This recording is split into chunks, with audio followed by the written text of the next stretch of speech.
You know, when you're scrolling through social media, maybe Instagram or TikTok, and you see an outfit on an influencer that just, wow, stops you. Oh, yeah, definitely. And you immediately think, okay, where can I get that? Or, something really close. It's not just like, oh, that's nice. It's this instant urge to buy it. That connection. Exactly. Well, today, we're really digging into the system, the sort of hidden engine that turns that visual want into an actual purchase. Welcome to the fashion algorithm. This is where we dive deep into the stories behind the tech and trends shaping how we live, and today, how we shop for fashion. Our mission, really, is to unpack the journey of LTK. You might remember them as rewardStyle. That's right, the original name. They started, really bootstrapped and grew into this, what, $2 billion platform? A $2 billion valuation, Yeah. yeah. And they drive something like over $5 billion in retail sales every year now. It's huge. It's incredible. So we're going to peel back the layers on the algorithm behind that success. What does it all mean for fashion, for tech, for the whole creator economy? And, as we explore this, it becomes clear how platforms like LTK really paved the way for services like outfitalliance.com. They're the sponsor of today's deep dive, and they make getting those influencer looks you see super easy. You can actually buy similar outfits directly. Worth checking out at outfitalliance.com. Okay, so let's get into it. How did this idea, which sounds kind of simple on the surface, become such a powerhouse? Well, it really started back in 2011. Amber and Box, one of the co-founders, she was a fashion blogger herself. Ah, okay, so she lived the problem. Exactly. She saw this huge disconnect. You had creators, influencers clearly driving purchase decisions, right? People were buying what they recommended. For sure. But the creators themselves, they didn't have a good, scalable way to actually make money from those recommendations. It was a monetization gap, a big one. So it wasn't just like a personal frustration for her, it was a bigger market thing. Oh, absolutely. They spotted this massive opportunity just as social commerce was really starting to bubble up. People were changing how they found products. Yeah, less Googling, more scrolling and seeing things on feeds, right? Precisely. You discover a brand or an item through someone you follow, not necessarily typing keywords into a search bar. That whole discovery journey was shifting. Really different now. And at the same time, the existing ways for creators to earn, like affiliate programs, they were often really clunky, hard to use, difficult to track reliably. Right. And brands, they saw the potential in creator content, but they didn't have the tools to, find the right creators, partner efficiently, and actually measure the ROI, the return on investment. So LTK came in to fix all three sides, the creator, the brand, and the shopper. That was the vision. 3 core pillars. Empower creators to build actual sustainable businesses from their content. Give brands efficient tools to manage and measure influencer marketing. And make the shopping experience for consumers seamless and inspiring. It's kind of amazing how that one initial observation, seeing that single pain point, just laid the foundation for, a whole industry. What was the very first thing they built? The MVP. Their minimum viable product, it was surprisingly simple but really effective. It was basically a linking tool. Just a tool to make links. Trackable affiliate links. So Yeah. creators could easily share links to products, and if someone bought through that link, the creator got a commission, and crucially, the brand could see exactly which piece of content drove that sale. Ah, the tracking was key. Absolutely. You could almost call it the DNA of their fashion algorithm just starting out. The basic instructions connecting influence to actual buying. Okay, makes sense. How did they get the first creators using it? Did they run big ads? Nope. Much Yeah. more personal. Amber used her own network. She knew a lot of fashion bloggers already. Leveraging her own community. Smart. Yeah. Very smart. It was mostly word of mouth, personal outreach. That got them their first maybe 100 or so creators, and that let them get really direct feedback, refine the tool based on what those early users actually needed, built a community right from the start. So they had the basic tool, the first users. But how did that simple linking tool evolve into the huge, sophisticated system we see today? What was the big jump that really let that fashion algorithm take off? The absolute game changer was in 2014. That's when they launched the LTK app. Okay, I remember that. That felt like magic back then. It kind of was. Before that app, you'd see an amazing outfit on Instagram, maybe, and that was it. You might ask in the comments, hope for a reply, but you couldn't easily shop it. Yeah, total dead end usually. The app changed that completely. It basically turned those static photos into interactive, shoppable experiences. You could screenshot an image with an LTK-enabled link, and the app would identify the products and show you where to buy them. It wasn't just another app. It was like the first major upgrade to the fashion algorithm. It gave it eyes, basically, and a direct path for consumers to act. So innovative. Yeah. What were the key features then, and how has that tech evolved? I mean, it must be way beyond simple screenshots now. Oh, massively. Initially, yeah, it was all about that visual search, recognizing products in a photo. Now, the app has personalized feeds, much smoother checkout processes, push notifications, telling you if something you liked went on sale or when your favorite creator posts something new. Right, keeping you engaged. Exactly. And the underlying tech now uses things like AR, augmented reality, for virtual try-ons for some items. Whoa. Yeah, AI-powered style matching, suggesting things that go with what they're looking at, even things like sustainability scores for products or trying to predict your size based on past purchases. The intelligence driving it is just layers deep now. Sounds incredibly complex. Yeah. And they didn't just stick to fashion, right? Yeah. How did they grow the user base beyond those initial bloggers? Good point. No, they systematically expanded. Lifestyle, home decor, beauty, fitness, wherever creators were influencing purchases. Makes sense. And to get more creators on board, they really leaned into referral programs. Existing creators could earn pretty decent bonuses, like hundreds of dollars sometimes, for bringing in new creators who got approved. Leveraging the network again. Always. Plus, they did use paid advertising on social media, partnered with bigger influencers, created content marketing, the usual growth tactics, and geographically they were smart too.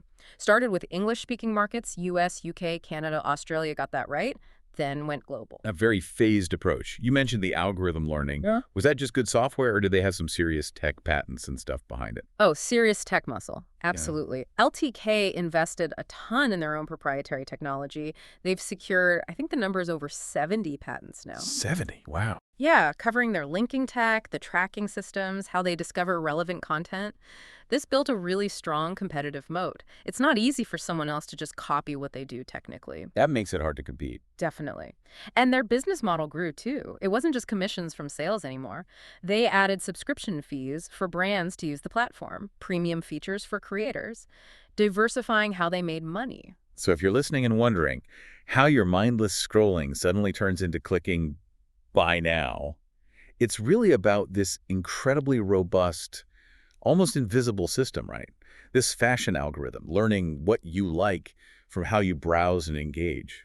That's a great way to put it. It's this system constantly learning your preferences and then making that connection almost frictionlessly between seeing something inspiring and being able to purchase it. And as they got bigger, that intelligence layer must have become even more critical. It absolutely did. They didn't just grow into new categories. They went global, properly global, over 150 countries now. But they kept their focus on sort of premium lifestyle creators and high-value brand partnerships. That showed their model could scale worldwide. How did the tech itself keep up to handle that scale and make it feel personal for everyone? Yeah, that's where the really advanced AI and machine learning comes in. That became the true engine, you could say, the brain of the whole fashion algorithm. Okay. They invested heavily in things like computer vision, Right. which isn't just about the AI seeing a dress in a photo or video. It's about it learning to understand the specific brand, the cut, the style, maybe even the fabric texture. So it can find the exact item. Exactly. Or if the exact item isn't available, suggest really, really similar alternatives that match the style perfectly. That tech also helps with analyzing trends, suggesting coordinating items to complete an outfit, even detecting counterfeit products. That's incredible depth. Not just finding a product, but understanding the whole look. Precisely. And they built sophisticated recommendation engines too, using things like collaborative filtering, people like you also liked this, and content-based filtering, which looks at the attributes of products you've liked before, all aiming for hyper-personalization. Making the feed feel like it's just for you. Right.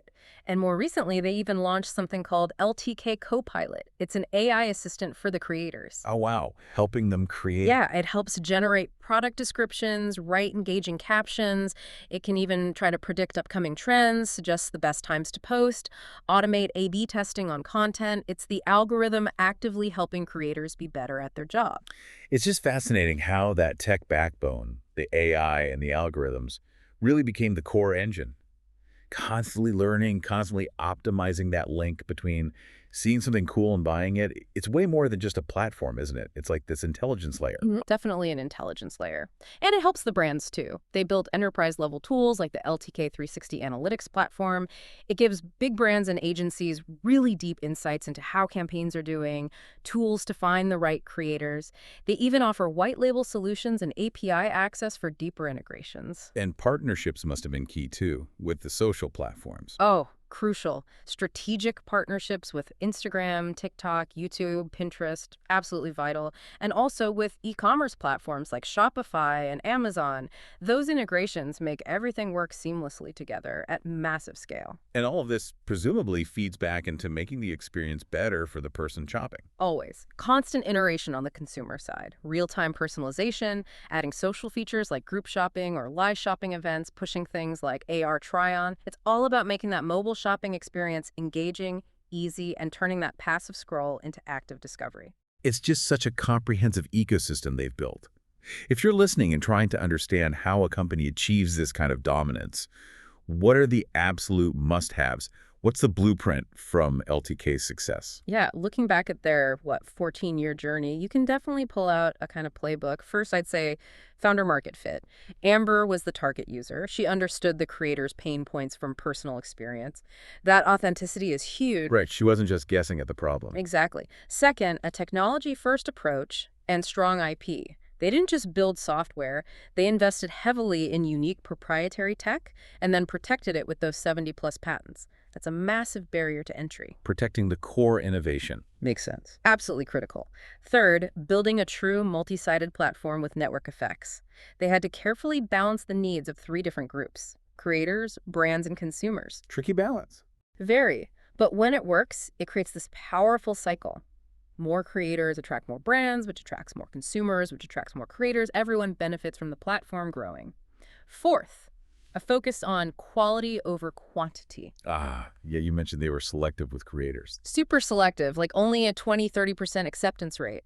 That meant slower growth initially, maybe, but it built enormous trust. Consumers knew the creators were vetted. Brands knew they were getting quality partnerships. That's a bold move for a startup, turning people away. It is, but it paid off for their brand long term. Fifth, being relentlessly data-driven, using all the data they collected to constantly tweak, optimize, and improve every part of the system. Sixth, strategic timing. Can't overlook that. Right place, right time? Kind of, yeah. Social media was taking off, but creator monetization was still pretty basic. They jumped in at just the right moment.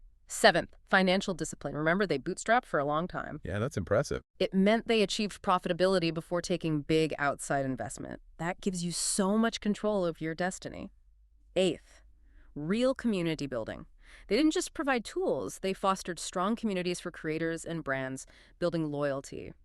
And finally, number 9, just adaptability. Rolling with the punches. Constantly. The market changes, platform algorithms change, consumer habits change. They showed an incredible ability to evolve and stay relevant. So if you've ever wondered how your favorite fashion influencer actually makes a living, or how a brand finds that perfect person to show off their new collection, it really comes down to these core principles working together. It's this elegant, complex fashion algorithm connecting everything. That's it in a nutshell. Well, this has been a fascinating look under the hood. This deep dive really shows how LTK essentially wrote the rules for the fashion algorithm, building that vital connection between inspiration online and actually buying something. It's all about understanding needs, building killer tech, and nurturing those communities. A powerful combination and a model many are trying to emulate now. And it's exactly that kind of seamless connection that companies like OutfitAlliance.com are now focused on delivering directly to you, making it easy to find and buy similar outfits to the ones you love on influencers. Definitely visit OutfitAlliance.com. So as we close out, here's something to think about. These ideas, really understanding a market need, using tech smartly, building community aid, they aren't just about fashion tech, are they? Not at all. Very transferable. Think about other areas of your life, how you discover music, or find online courses, or even plan travel.